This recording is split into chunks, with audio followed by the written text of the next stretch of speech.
En la Super 7 en la mañana, el invitado del día.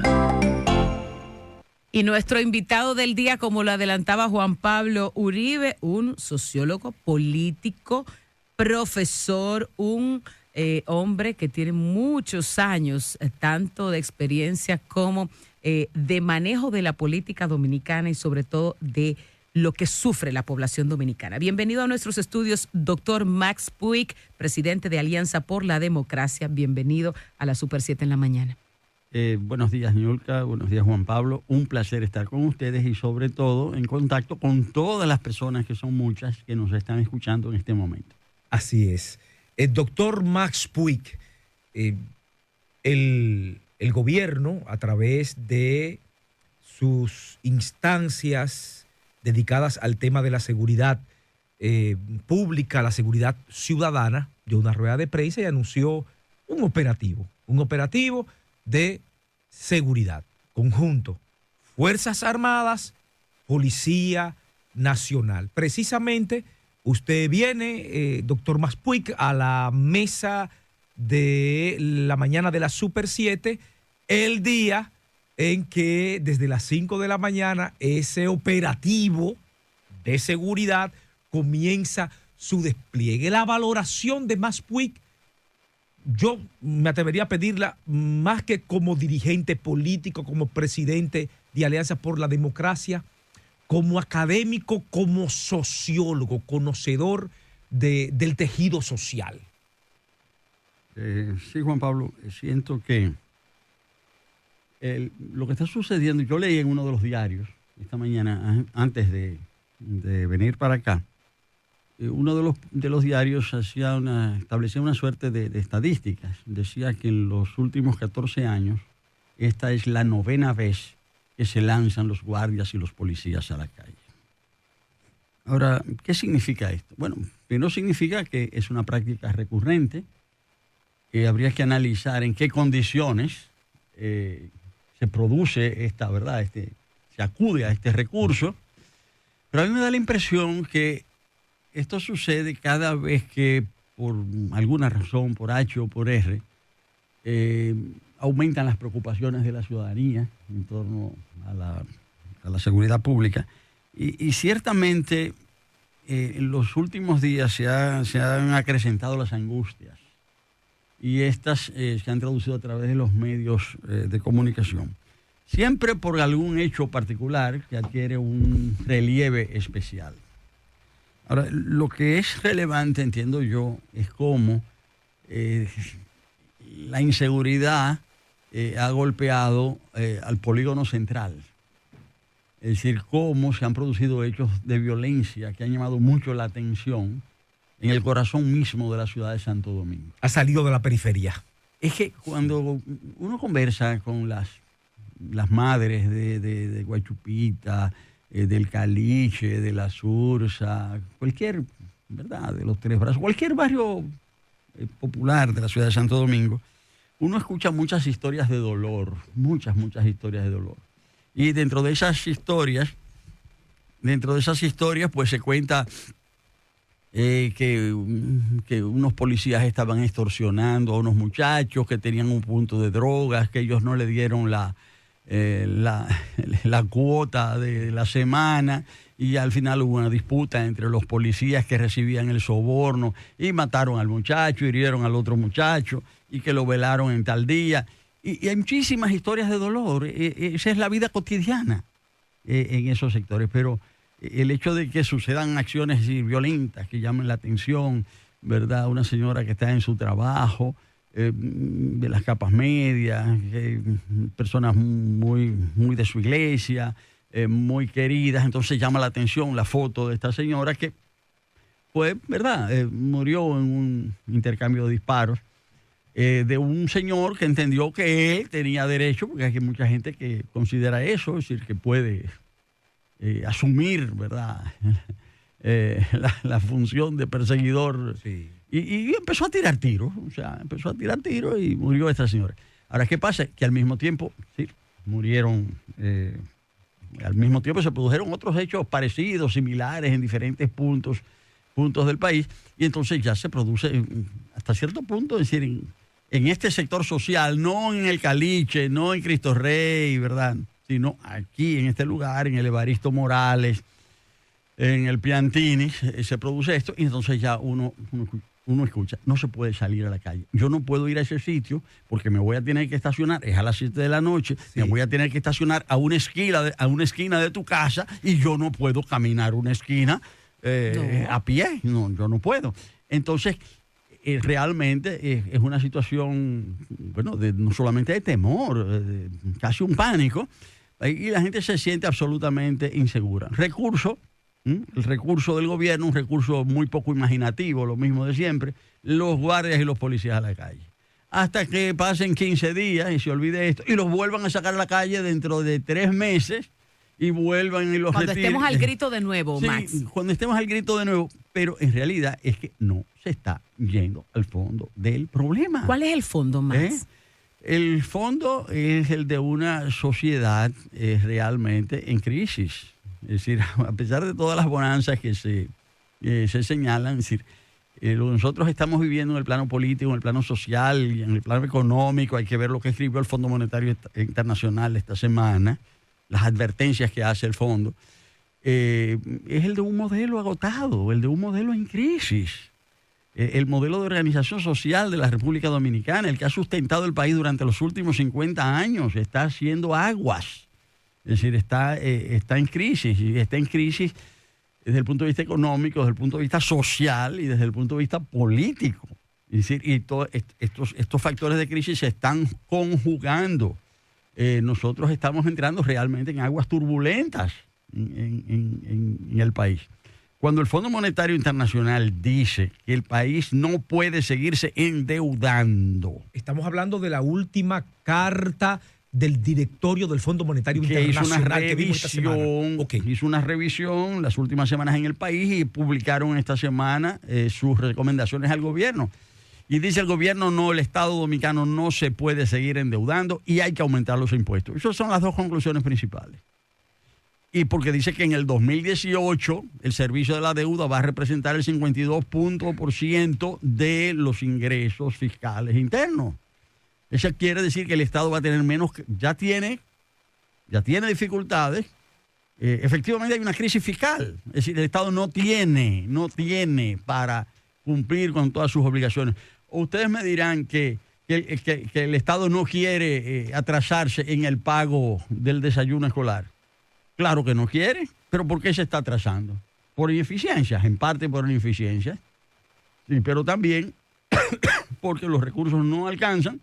Un mes le pagan a uno, otro mes le pagan a otro, y el resultado es que hay muchas pequeñas empresas y medianas suplidoras del desayuno escolar que ya no están en capacidad de seguirle dando crédito al gobierno porque están prácticamente muchas de ellas en quiebras.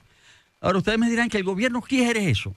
No le conviene, realmente está sucediendo porque no están los recursos disponibles y cada vez habrá menos recursos. O sea, porque cada vez habrá más requerimientos. ¿Y por qué el Estado o el gobierno, que es el administrador del Estado, teniendo mayoría en el Congreso, tú fuiste senador de la República, Max Puig, teniendo mayoría en el Congreso, no fuerza desde esa mayoría una reforma fiscal o tributaria? Porque no hay confianza. Como en otras ocasiones. Sí, porque no hay capacidad política para eso en este momento. Es decir, ¿Cómo así? Eso sería insoportable porque... aún tenga mayoría en el Congreso. Aún tenga mayoría en el Congreso. El tema no es de mayoría mecánica. O sea, el tema no es de mayoría mecánica, el tema es de confianza. Aquí yo quisiera recordar un documento al que he hecho alusión más de una vez. Y es que hace unos 7 años, algo así, 7 u 8 años, el entonces presidente Fernández contrató una comisión de expertos internacionales de muy alto nivel, encabezada por el señor Jacques Attali, o sea, una eminencia, ¿verdad? Un gurú. Y al señor Attali le pidieron un informe muy especial. A él no le dijeron que hiciera una investigación original. A él le dijeron, revise todos los estudios que se han hecho. O sea, y díganos qué hay que hacer. Y él presentó un informe, el informe Attali, se le llama así el informe Attali, Y él presentó unas 70 y tantas, no recuerdo si eran 73, 74, 75 recomendaciones. Sí. Y él dijo, aquí hay que hacer esto y esto. Ahora, si no se cumple la primera, no se va a poder cumplir las otras, olvídense de las demás, que no se va a poder cumplir ninguna otra. Y él decía que la primera recomendación era restaurar la confianza.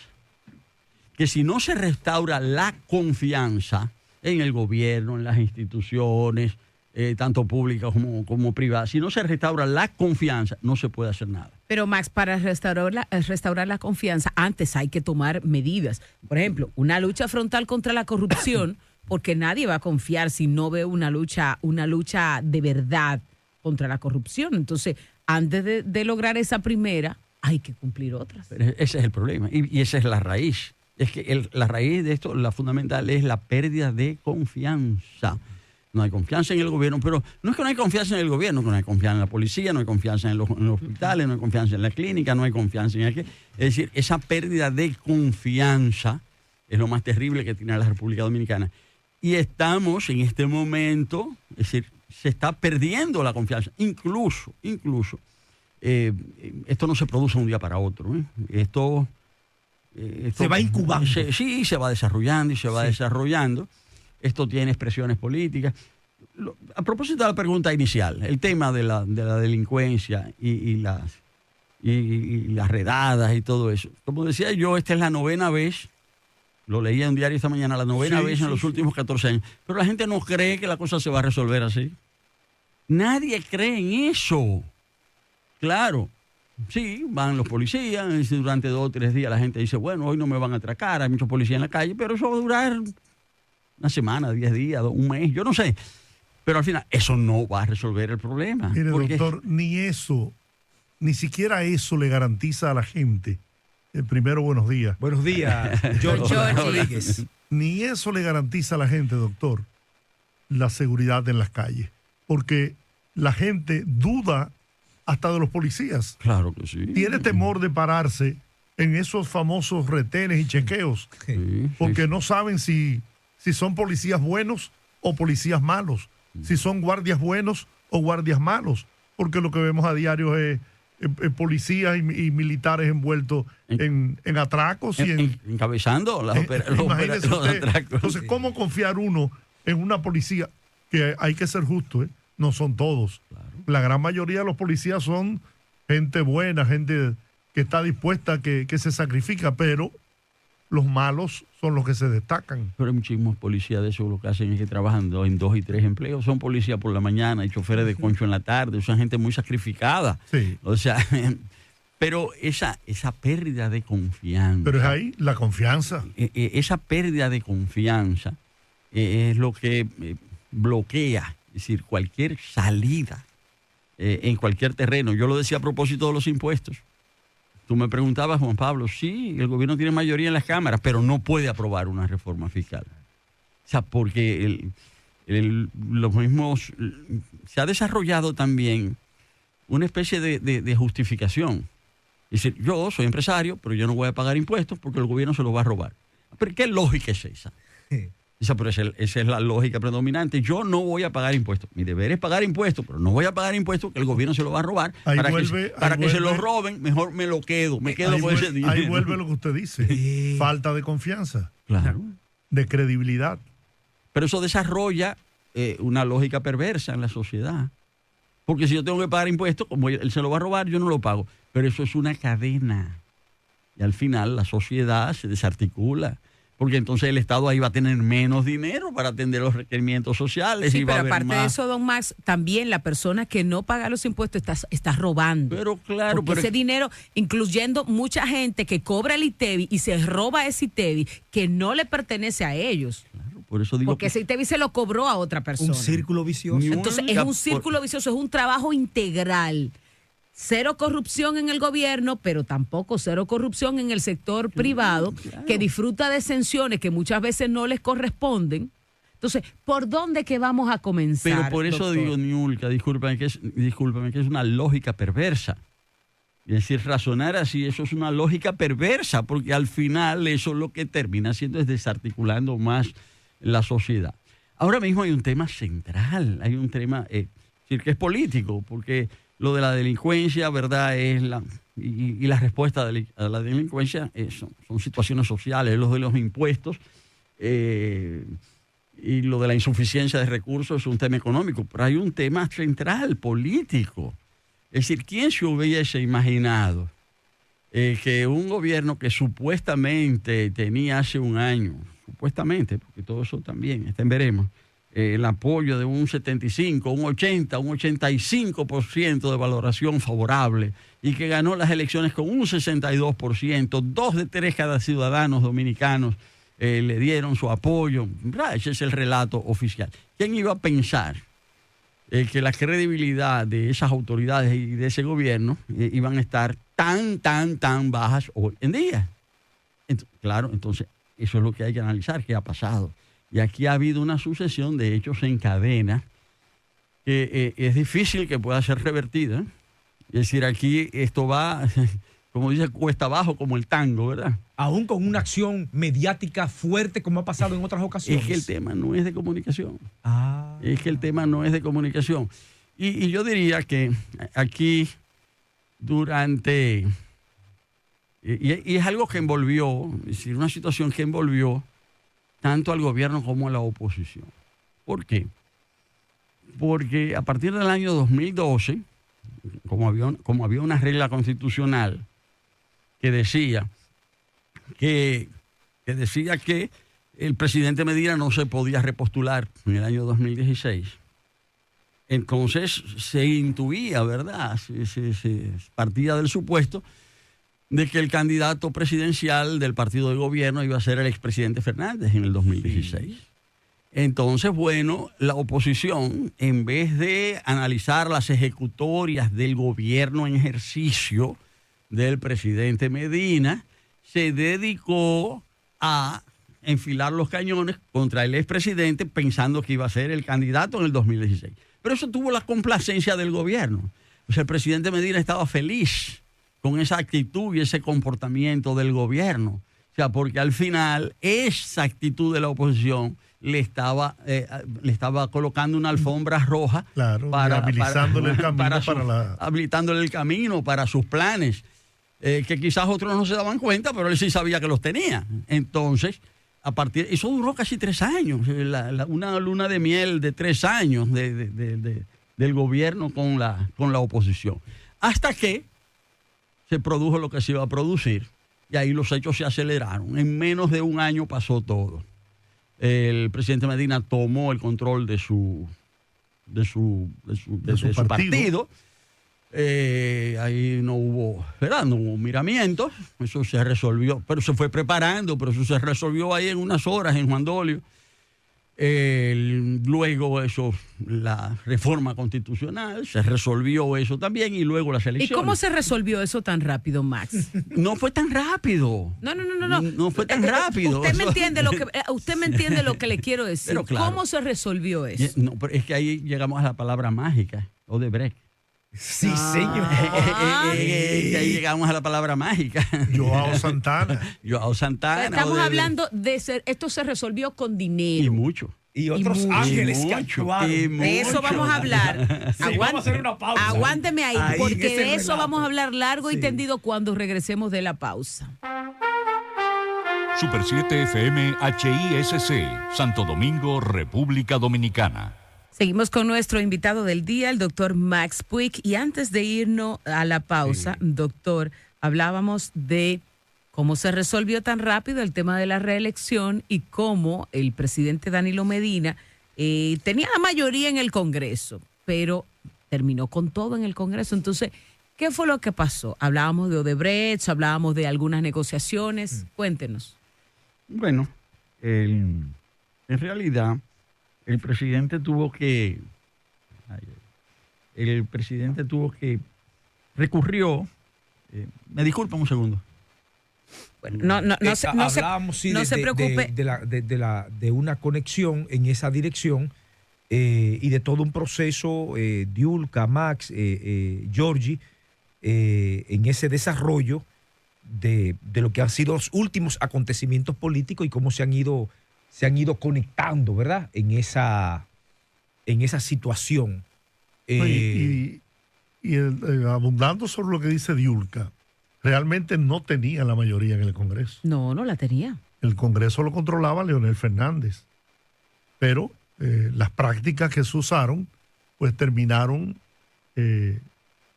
dándole la mayoría. Es que usted se acuerda, don Giorgi, que hubo gente que se rasgó las vestiduras y decía que Leonel Fernández, que no se le podía pasar por encima a Leonel Fernández. Aquellos legisladores. Esos legisladores, incluyendo la senadora que dijo que a ella había que matarla prácticamente antes de ella negar a su líder Leonel Fernández.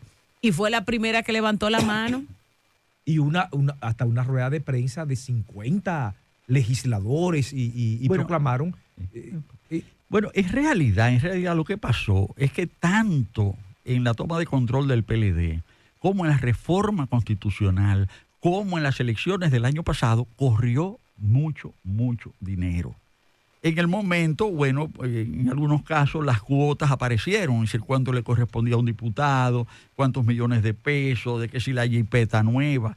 En realidad, es decir, fueron 3 procesos en los que influyó al mismo tiempo la compra y la coerción, es decir, las amenazas, las presiones, y el resultado es el que tenemos. Ahora, ese resultado, es decir, esos 3 procesos de toma de control del PLD, de reforma constitucional, de las elecciones mismas, es decir, todo lo que se forzó, ¿verdad?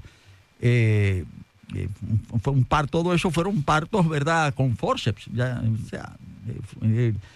El resultado de todo eso es lo que tenemos ahora, porque la segunda mitad del año 2016 fue esa segunda mitad del año, es decir, fue crítica para el gobierno en el sentido de que a la fecha de hoy los partidos de oposición no hemos reconocido la legitimidad de los comicios de mayo del año pasado. Y ya, si no lo hemos reconocido hasta ahora, con lo que está pasando, menos. Es decir, que este es un gobierno que como producto de esos 3 procesos nace, este segundo mandato del presidente Medina, nace marcado, tachado de ilegitimidad. Y frente a esa situación, lo que está pasando ahora, al cabo de esos 6 meses, es que se produce la confesión de Odebrecht. Y lo de Odebrecht no es cualquier cosa, porque Odebrecht lo que confesó no fue que pagó soborno, claro, eso es parte. Lo que Odebrecht explicó es que montó un tinglado transnacional del delito. Y ellos lo que confesaron fue cómo operaba ese tinglado, cómo llaman las licitaciones, cómo como el resultado de las licitaciones había un reparto de recursos, cómo eso les producía ganancias ilegítimas, en fin. Entonces, cuando uno analiza de cerca, no es simplemente que una empresa compró funcionarios, no. Eso se observa en los diferentes países, en uno más que en otros. Lo que ha habido es connivencia. Y desde el punto de vista penal, eso está tipificado. En realidad, la palabra puede parecer muy fuerte, pero es asociación de malhechores. Es lo que en otros sistemas jurídicos se llama asociación para delinquir. Es decir, donde funcionarios y empresas se ponen de acuerdo, el gobierno dice yo quiero hacer tal carretera, ¿cuánto vale? La empresa dice vale 100 millones, el gobierno dice no, vamos a pagar 200, esos 100 los vamos a repartir de tal o cual manera. Eso no es soborno, eso va más allá del soborno. Y eso es lo que se ha descubierto a escala continental y más allá del continente, en África, en Angola. Doctor, pero no solamente eso, tenían tanta fuerza en el país, tenían tanta seguridad de la impunidad de que gozaban, que fueron capaces de instalar en el país el operativo desde la empresa o el órgano que utilizaban para corromper en los demás países latinoamericanos y del mundo. Ahora, aquí estaba el centro de operaciones, que tuvieron que sacarlo de Brasil. Claro. Ahora, hay algo también, y es lo que hay que ver, por qué está pasando lo que está pasando ahora. Y lo que está sucediendo, tiene que ver con el hecho de que el gobierno no sabe cómo salir de esto. Y en realidad no tiene salida, porque todo el cálculo ha sido el de desarrollar una táctica de encubrimiento. Es decir, vamos a tratar de que de esto se sepa lo menos posible. Es lo que se ha hecho siempre aquí. Ahora, ¿cuál es la diferencia con lo que se ha hecho siempre y este caso? Es que esto es un caso también de una magnitud, se puede decir, no voy a decir universal, pero esto llega muy lejos porque detrás de todo esto hay intereses geopolíticos enormes. El PT desarrolló una política social muy importante, pero más allá de su política social, el gobierno de Brasil, bajo la dirección del PT, desafió el ordenamiento mundial, porque asociarse con Rusia, con China, con Sudáfrica y la India para formar los BRICS, para crear un banco de desarrollo que entre en competencia, es decir, con el Banco Mundial, realmente lo que se montó fue muy importante. Y eso ponía en entredicho todo el esquema de dominación financiera, industrial, mundial. Y había interés también, más allá de que, ¿verdad?, de lo real de la corrupción y la magnitud de la corrupción, había otro problema. ¿Por qué Estados Unidos no se ha preocupado por establecer los derechos humanos en Arabia Saudita? Es decir, por ejemplo, ¿por qué? ¿Por qué no le ha interesado? No, eso no interesa, no hay que... Es decir, ese puede ser el país más retrógrado del mundo, pero ahí no van a entrar las políticas de género, ahí no va a entrar nada de eso, porque eso es un aliado fundamental de los Estados Unidos. A ellos no les van a poner la mano. Pero a lo de Brasil sí, ahí sí había que entrar. Y toda la investigación que se ha hecho, no es casual que se enfilara hacia Petrobras, porque Brasil es un país que hoy día tiene unas potencialidades inmensas. En Brasil no se usa prácticamente el petróleo para la generación de energía. La generación de energía en Brasil es hidroeléctrica, en su mayor parte. Es decir, no necesitan petróleo para hacer funcionar sus plantas generadoras. Pero en Brasil se acaba de descubrir hace pocos años uno de los depósitos de petróleo más grandes del mundo en aguas profundas en el Atlántico, frente a las costas de Brasil. Y eso está en manos de una empresa estatal pública de Brasil, Petrobras, pero fue a través de Petrobras que se montó todo el tinglado que acaba de ser descubierto. Odebrecht, en realidad, lo que hizo fue beneficiarse de un tinglado de corrupción establecido a través de Petrobras. Y la investigación en Estados Unidos es una investigación contra Petrobras, y es a través de esa investigación que se llega a Odebrecht. Ahora, eso tiene un ritmo tal y una profundidad que ya nosotros vimos en la prensa de ayer que uno de los principales fue el principal instigador de la deposición, del derrocamiento de Dilma, el señor Cunha, presidente de la Cámara de Diputados, el tercero en la línea de sucesión del Estado en Brasil. Lo condenaron ayer a 15 años de cárcel. Sí, y el próximo Max que va es Temer. Bueno, entonces no es posible que en un hecho de esa magnitud los de aquí salgan librados. Bueno, es imposible. Pues Max, precisamente hablando de Brasil, es verdad que Brasil se ha convertido en los últimos años en una gran potencia, pero una gran potencia amenazada por el monstruo de la corrupción que puede acabar con él, porque no solamente hablamos de Petrobras, no solamente hablamos de el caso Lava Jato, de Odebrecht, estamos hablando también de que la industria cárnica de Brasil está llena de corrupción y ahora presenta su peor crisis. Entonces, el Brasil salió a América Latina a corromper también el resto de América Latina porque aportaba a su crecimiento. Entonces, ¿qué nos va a tocar a nosotros de ese entramado de corrupción? Algo debe tocarnos. Sí, pero, Niurka, un detalle, antes de responderte. Mira, el caso de la corrupción de las empresas norteamericanas en la reconstrucción de Irak es del mismo tamaño que lo de Petrobras y Odebrecht. Ahí quizás robaron más dinero las empresas norteamericanas en la reconstrucción de Irak, pero a eso no se le ha puesto la mano. A eso no se le ha puesto la mano. Ok. Lo digo en el sentido de que no estoy justificando una corrupción por otra corrupción. O sea, lo que estoy diciendo es que aquí había un interés geopolítico muy específico, muy particular.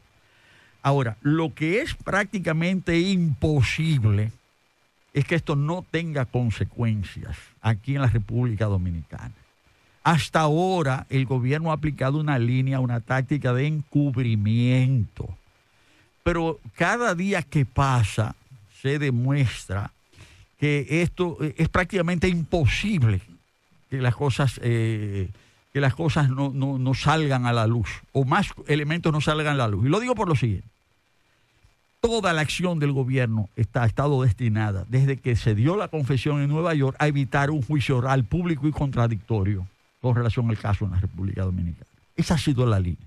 Por consiguiente, a justificar a Odebrecht. Aquí se está haciendo lo que no se ha hecho en ningún otro país de América Latina. Tratar de justificar el mantenimiento del contrato en contra de lo que establece la ley dominicana, que es clarísima. No solo el mantenimiento del contrato, la continuidad de la empresa operando en el país y optando por nuevas obras y nuevos proyectos. Y eso es totalmente ilegal. Ahora, ¿cómo lo quiso hacer el gobierno? Lo quiso hacer mediante un acuerdo que todos los países han rechazado. República Dominicana lo acepta. Y entonces el gobierno prepara su estrategia, como lo dijo muy claro el presidente de la República en su discurso del 27 de febrero. Hemos preparado un acuerdo y nosotros esperamos que la justicia le va a dar curso a eso. Lo dice el lunes. Pero al mismo tiempo el presidente de la República dice que el tema es la generación de electricidad. El tema no es la corrupción, es la generación. Aquí hay una serie de empresas que están robando hace tiempo. Entonces se les peló el billete, porque eso lo vamos a resolver ahora con la generación de electricidad de Punta Catalina. Nada de corrupción en Punta Catalina, nada de hablar de los daños que hace el carbón. Eso tiene que continuar, es lo que plantea el gobierno, y entonces lo hacen todo para justificar esa continuación. Pero lo hacen mal, y eso fracasa. Y lo que el gobierno ha tenido es una sucesión de fracasos, uno detrás de otro. El presidente habla el día 27 de febrero, lunes. Sí. El miércoles 29, el juez Vargas, José Alejandro Vargas, rechaza la homologación del acuerdo que eximía de responsabilidades a Odebrecht. El gobierno dice, el juez hace una serie de recomendaciones. Los principales asesores de la Procuraduría dicen que se van a acoger a lo que dice el juez Vargas y que habrá noticia dentro de varias semanas. Cuando usted dice que va a hablar dentro de varias semanas, es que usted no tiene nada que decir. O sea, usted no tiene... O tiene algo que decir, pero quiere buscar la manera de ocultarlo. Sí, o sea, bueno. Por otro lado, eso fue miércoles. Sí. El presidente habla lunes, el juez Vargas se pronuncia miércoles. Sí. El domingo es la manifestación de Puerto Plata. Sí. Y el lunes se producen las nuevas revelaciones en Brasil sobre la participación de Joao Santana y cómo el entramado mafioso de Odebrecht operaba desde la República Dominicana. El gobierno tendría interés en zafarse de eso. Entonces lo que tenía que hacer era decir desde el principio cómo le pagaron a Joao y de dónde salió ese dinero. No lo han hecho y no lo van a poder hacer, porque es que no pueden justificar lo de Joao. O sea, si lo tuvieran, lo hubieran hecho. Y si hubieran salido de ese tema, decir, bueno, el PLD recaudó tantos millones y se lo entregamos a este señor mediante cheque número tal, mire la copia del cheque, mire la copia de la transferencia, pero no puede, eso es lo que tendrían que hacer, pero no pueden hacerlo porque no fue así. Eso debería estar en los reportes a la Junta del PLD, cómo pagaron a su asesor, eso tendría que estar ahí. ¿Y por qué no está? El informe financiero. El informe financiero, y decir, gastamos en asesoría al señor le pagamos tanto y ese dinero salió de tal sitio y ya, hecho, lo hubieran resuelto. Pero no lo pueden resolver porque ese dinero se pagó desde Odebrecht. Y eso está explícitamente dicho en la ley electoral. Dice que está prohibido recibir aporte de personas físicas o morales extranjeras. Y lo que pasó aquí fue eso, que el dinero de la campaña del actual presidente de la República salió de una empresa extranjera. Y eso ilegitima los resultados. Por eso fue que esa es una de las razones por las que van a sacar a Temer ahora. O sea, en Brasil. En Brasil lo van a sacar de la presidencia, porque ellos lo que quieren es afectar a Dilma y al PT. Entonces ellos ahora, a Dilma la sacaron fue con un artificio legal de que cómo presentó las cuentas del presupuesto. No hubo ni siquiera una acusación Pero personal. ahora la quieren involucrar. Ahora la quieren la quieren involucrar en que ella recibió para su campaña dinero ilícito. Pero como el vicepresidente era Temer, si anula la elección de Dilma, si anula la elección, se anula la de Temer y él tiene que salir de la presidencia. Sí. Ahora, eso que están ellos dilucidando allá, es lo que pasó aquí, es que el presidente de la República ganó la elección con dinero de Odebrecht. Y él lo podrían desmentir diciendo cómo le pagaron a Joao, pero no lo van a hacer, porque en realidad a Joao se le pagó desde allá. Quiere decir que la campaña la pagó una empresa extranjera.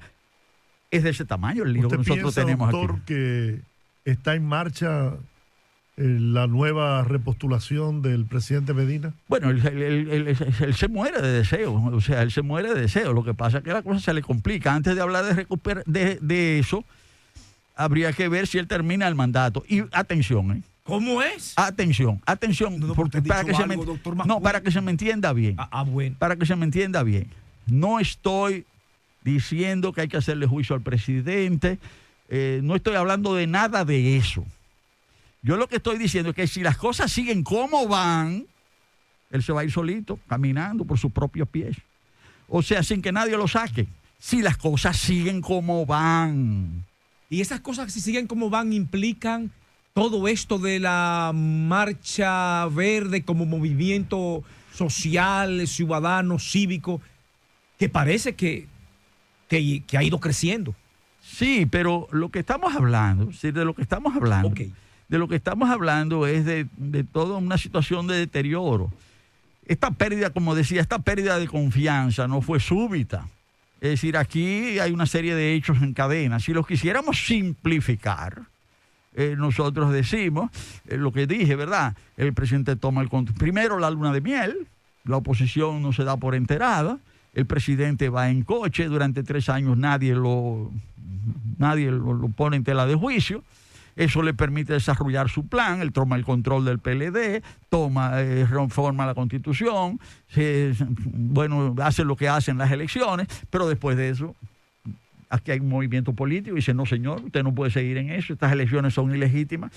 Y eso es lo que pasa durante el segundo semestre del 2016. Pero ahí es donde viene el nuevo capítulo, Odebrecht. Pero el capítulo de Odebrecht opera como un dispositivo, es decir, que desata las alarmas en la sociedad dominicana. El gobierno trata de defenderse, se defiende mal, es lo que estoy diciendo. Bueno, se defiende mal, no es porque se quiere defender mal, es que no tiene cómo defenderse bien, es indefendible. Y todo lo que está pasando, va en esa dirección. Lo que hace el dirigente del PLD, Félix Jiménez, él lo que cree que él va a resolver el problema acusando a una parte del PLD y que los responsables, que los ladrones son 2 o 3, están del lado del presidente Fernández, pero en realidad lo que él hace resulta contraproducente. Él cree que va a embarrar un sector del PLD y lo embarra entero. Y lo embarra entero cuando dice, aquí se sabía, el comité político sabía. Explique eso, señor. Bien, bueno, doctor, agradecerle el haber estado con nosotros, ¿no?, en esta entrevista y aportando toda esta información, toda esta luz al pueblo dominicano. Usted sabe que esta emisora está abierta y nos agrada muchísimo cada vez que usted nos complace en venir hasta los estudios. Así que gracias y al doctor Maspuy. Doctor Maspuy, presidente del partido Alianza por la Democracia. Y ojalá que la oposición aprendiera la lección, ¿no?, de la lección pasada. Y no apueste a la división del PLD y a seguir aupando a uno de los sectores del PLD, apuntando quizás de manera equivocada. Así es, y muchas gracias a ustedes por la oportunidad. Bueno, vamos a la pausa. Regresamos en breve en este interactivo, la Super 7 en la mañana. En un momento regresamos con la